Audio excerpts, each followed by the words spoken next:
ভারতের উচ্চশিক্ষা ব্যবস্থার নতুন সংস্কার নিয়ে আজকের এই সংক্ষিপ্ত আলোচনা। দেখুন, সরকার দুটো বড় পদক্ষেপ নিয়েছে। একদিকে যেমন ক্যাম্পাসে বৈষম্য আটকাতে বেশ কড়া আইন আসছে, তেমনি অন্যদিকে বিশ্ববিদ্যালয় মঞ্জুরি কমিশন মানে ইউজিসিকে ভেঙে দিয়ে একটা নতুন সুপার রেগুলেটর আনার কথা হচ্ছে। আর এই দুটো নিয়ে কিন্তু দেশজুড়ে জোর আলোচনা চলছে।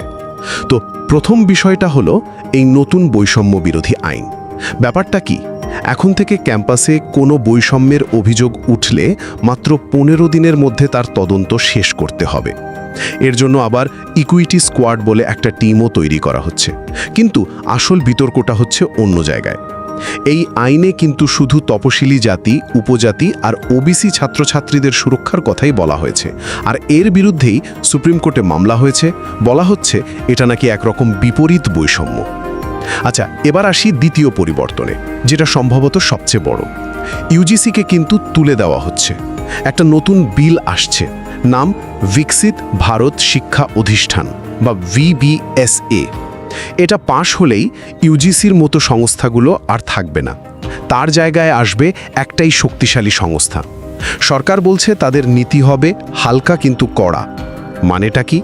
মানে হলো নিয়মকানুন হয়তো কমবে, কিন্তু কেউ যদি ভাঙে তাহলে শাস্তি হবে মারাত্মক।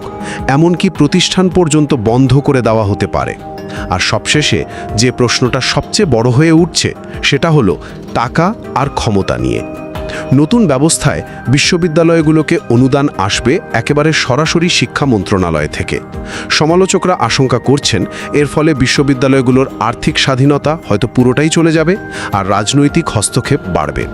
পশ্চিমবঙ্গ সহ বেশ কিছু রাজ্য এর তীব্র বিরোধিতা করছে। এক কথায় বলতে গেলে এই নতুন সংস্কার একদিকে যেমন প্রান্তিক ছাত্রদের সুরক্ষা দিতে চাইছে, তেমনি অন্যদিকে বিশ্ববিদ্যালয়গুলোর স্বাধীনতা নিয়েও এক নতুন সংকট তৈরি করছে।